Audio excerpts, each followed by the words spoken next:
はい、皆さんおはようございます。本日は、兵庫に来て働き始めて初の週末ということで、この間姫路行った時にほとんど観光できなかったので、今日はちょっと姫路に観光しに行きたいと思います。まあでも多分姫路城を見るぐらいしかしないんですけど、なんか美味しいものとかあったら食べようと思います。行ってきます。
広なんかこの辺に咲いてんのは全部桜の木だから、そろそろ咲くのかな。ここまでは無料で来れるからいいな。桜が咲いたらめっちゃ綺麗そう。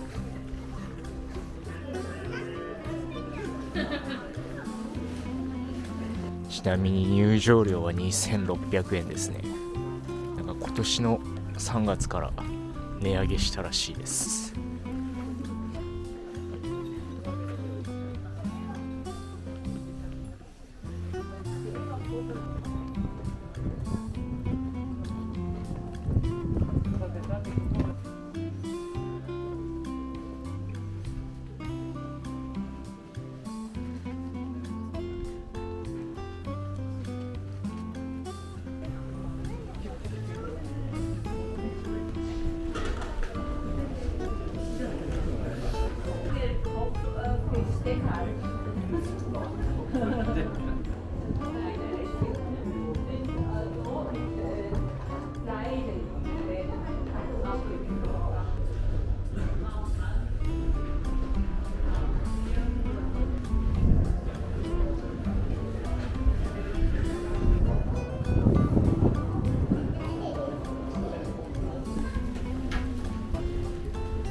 Fat people are probably a way bigger strain on the public health system than smoke as well.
猿の天下と書いて2人でコンビ炎天下です。はい、そうですコンビ炎天下で頑張ります。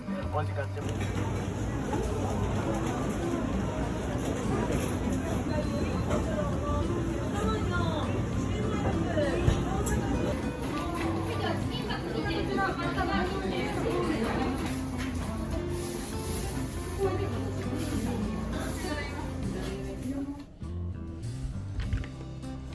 蓬莱の肉まんいただきます。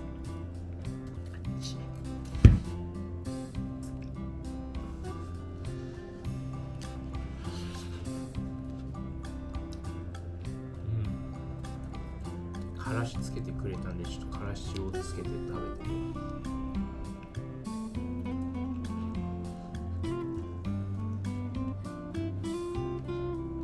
う。からしめっちゃ合いますね。これはからしつけた方がうまい。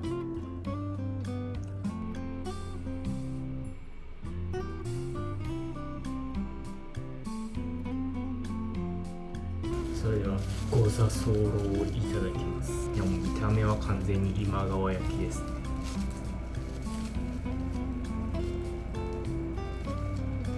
今川焼きですね。ただちょっと生地がすごいふわっとしてて、中のあんこも甘すぎずすごい小豆感を感じるっていう上品な甘さになってますね。北海道産小豆をたっぷりと使用した高品質な粒あんと白あんが特徴で、全国に店舗を展開しているらしいです。なるほど、さすが北海道の粒あん。はい、皆さんお疲れ様です。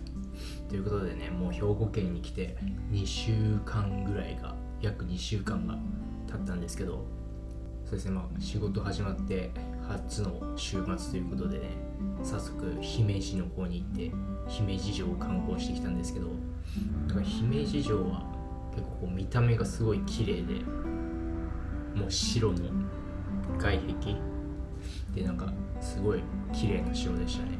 で、中入ってみるとそのスペース狭いんですけど、上にこう高いから結構こう人が密集して、でしかも階段がめっちゃ急なんですよね。階段がめっちゃ急で天井が低いので身長高くないんであれだったんですけど、なんか外国人の観光客の人とか背高い人みんな大変そうでしたね。で、一番上まで登ってもこの小窓みたいなところからしか外が見れなかったので、ちょっとそこは残念だったなっていう。本当に外から見る感じでも十分なのかなっていうふうには思いましたね。あとは姫路のなんか有名な食べ物、駅そばとか、あとはこのゴザソーロとかで、地下行ったらちょうど期間限定で551の肉まんがイベントで売られてたんで、思わず並んじゃいましたね。多分20分ぐらい並んだんですけど、思わず買っちゃいましたね。兵庫県生活が始まって約2週間ということで、これからもね、兵庫県、あとはこの関西らへんの観光スポットとかいろいろ楽しんでいきたいなと思います。まずね、仕事も始まったばっかりなんでね、で新しい生活もスタートしたばっかりなんで、ちょっとその辺をしっかりと整えたいと思います。ということで本日もありがとうございました。皆さん今週もお疲れ様でした。来週もまた元気にお会いしましょう。バイバーイ。